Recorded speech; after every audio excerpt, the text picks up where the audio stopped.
masih ingat siapa Abu Ali Al-Jubba'i? Ayah tiri dari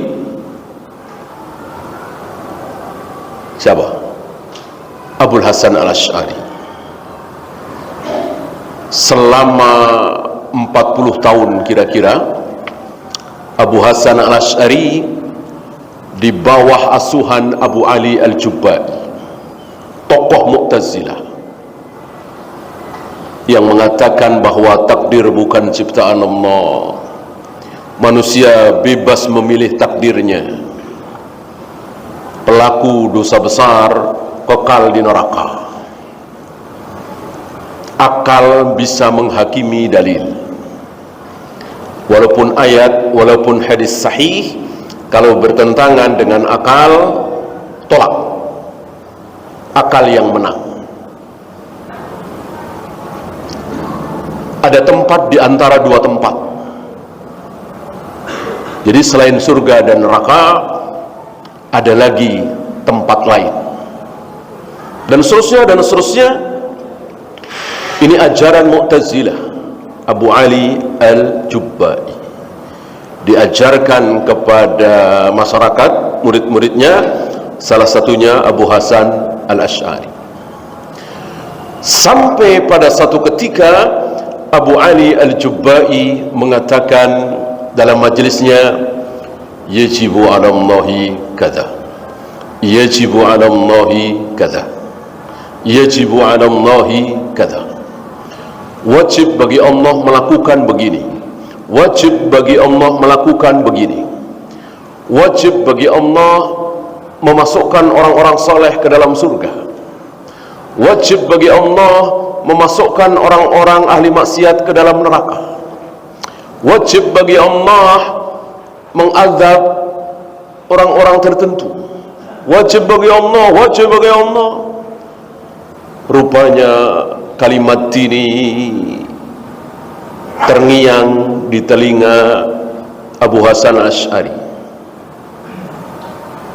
Berani-beraninya seorang manusia mewajibkan sesuatu kepada Allah.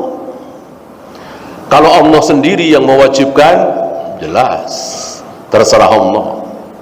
Allah sendiri yang mengharamkan. Aku haramkan atas diriku apa? Aku haramkan atas diriku, kata Allah sendiri ya, apa? Kedzaliman. Aku haramkan zalim atas diriku. Artinya tidak mungkin Allah zalim.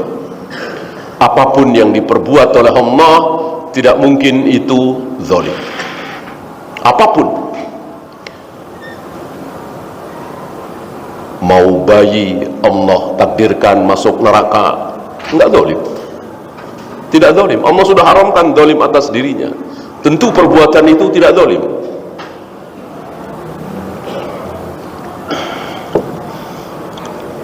Ini manusia bernama Abu Ali Al-Jubba'i berani-beraninya mengatakan yajibu 'ala Allahi kadza, yajibu 'ala Allahi kadza. Wajib bagi Allah melakukan ini, wajib bagi Allah melakukan itu. Rupanya sejak saat itu Abu Hasan Asy'ari tidak mau lagi duduk di majelis ayah tirinya itu, Abu Ali Al-Jubba'i. Lalu beliau merenung, menyendiri 40 hari kira-kira. Setelah merenung, memisahkan diri dari manusia, akhirnya tampillah beliau kan tokoh. Beliau tampil di Masjid Basrah di Baghdad, Irak sekarang, sambil membuka pakaian luarnya dengan mengatakan, dulu aku mengatakan ada tempat di antara dua tempat, al-manzilatu bainal manzilatain. Dulu aku mengatakan bahwa takdir itu ciptaan manusia. Dulu aku mengatakan bahwa pelaku dosa besar kafir, kekal di neraka, dan seterusnya dan seterusnya. Aku buang ucapan itu, sebagaimana aku buang pakaianku ini. Ini sunnah bagi orang yang bertaubat dari kesesatan, untuk menyampaikan kepada yang lain, berharap supaya orang-orang yang mengikuti kesesatannya ikut bertaubat. Ini pun dilakukan oleh para sahabat, salah satunya Umar bin Khattab. Umar duduk berdiri di tempat-tempat di mana di tempat itu beliau dulu mencaci maki Rasulullah, menghina Islam. Lalu beliau datangi tempat-tempat itu, beliau duduk, beliau berdiri, gantian beliau puji Rasulullah, beliau puji Islam, beliau mengajak manusia masuk Islam. Begitulah kira-kira. Tapi para imam mengatakan ini tidak wajib, karena misalnya Abu Hasan Asy'ari tadi kan insya Allah punya murid banyak, ratusan atau ribuan. Ketika di hadapan muridnya yang ribuan dia mengatakan, aku bertaubat, aku tidak lagi mengatakan itu semua, aku bertaubat, apakah otomatis murid-muridnya ikut taubat? Otomatis murid-muridnya, jamaahnya ikut taubat? Belum tentu. Bahkan kemungkinan besar tidak. Hari ini misalnya ada tokoh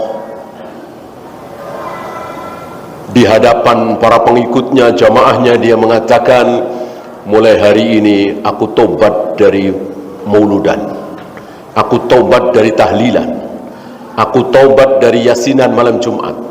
Apakah murid-muridnya, jamaahnya akan ikut-ikutan taubat? Belum tentu. Yang ada malah dicaci maki. Udah ikut aliran sesat, ikut Wahabi, murtad, segala macam. Itu. Maka tidak mudah menghilangkan syubhat, itu tidak mudah. Walaupun jamaahnya itu tahlilan, muludan, manakiban, salawat nariyah, dia yang ngajarin. Lalu setelah 10 atau 15 tahun dia bertaubat, mengatakan di depan jamaahnya, aku bertaubat dari tahlilan, muludan, usolli, nawaitu, salawat nariyah.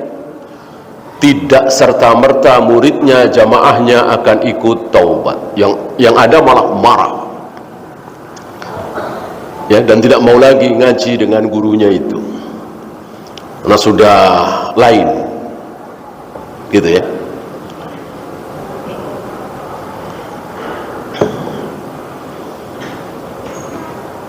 Nah, setelah itu beliau bertaubat, tapi sayang tidak langsung masuk salaf ahlu sunnah. Beliau melewati satu fase. Fase itulah yang disebut oleh para a'immah sebagai kullabiyah. Kalau Asy'ariyah kurang tepat, walaupun orang awam menyebut Asy'ariyah, dinisbatkan kepada nama beliau. Yang benar kullabiyah. Kenapa?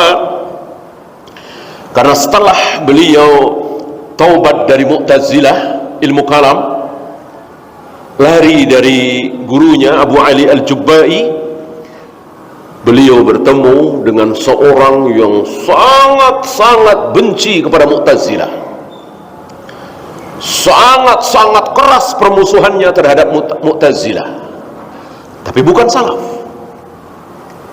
salaf. Ya. Siapa? Muhammad bin Kullab.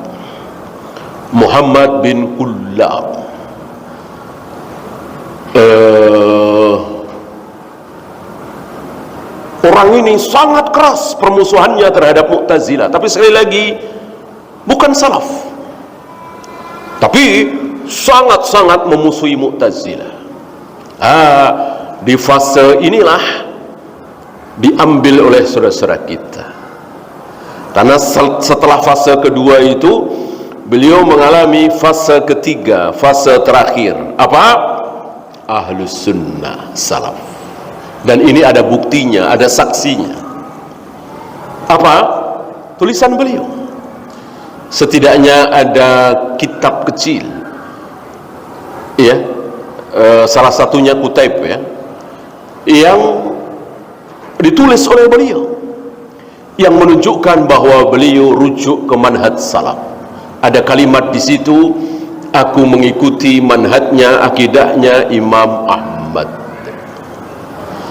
Sayang yang ketiga ini tidak sampai ke saudara-saudara kita. Yang sampai ke saudara-saudara kita justru fase kedua beliau, bukan fase terakhir ya. Seandainya saudara-saudara kita menulis kitab terakhir beliau, Al-Ibana fi Usulid Diyanah misalnya, atau Maqalatul Islamiyin misalnya,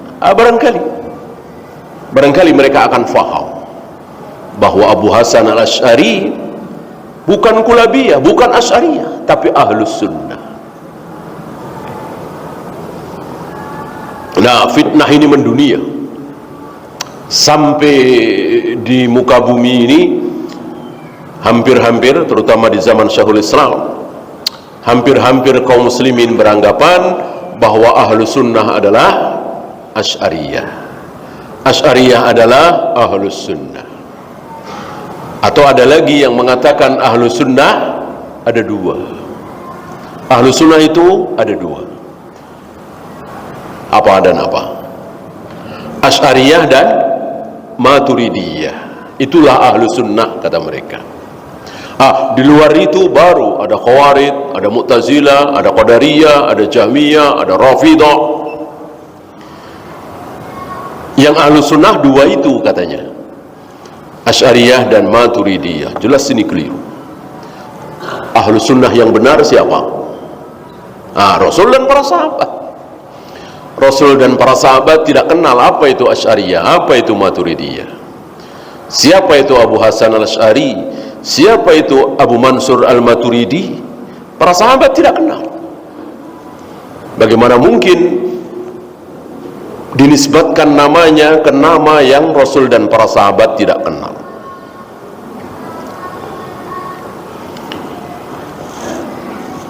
Wa ashabu Abi Hashim yukaffiruna abahu Aba Ali. Begitu pula pengikut-pengikut Abu Hashim mengkafirkan pengikut-pengikut ayahnya Abu Ali Al-Jubba'i.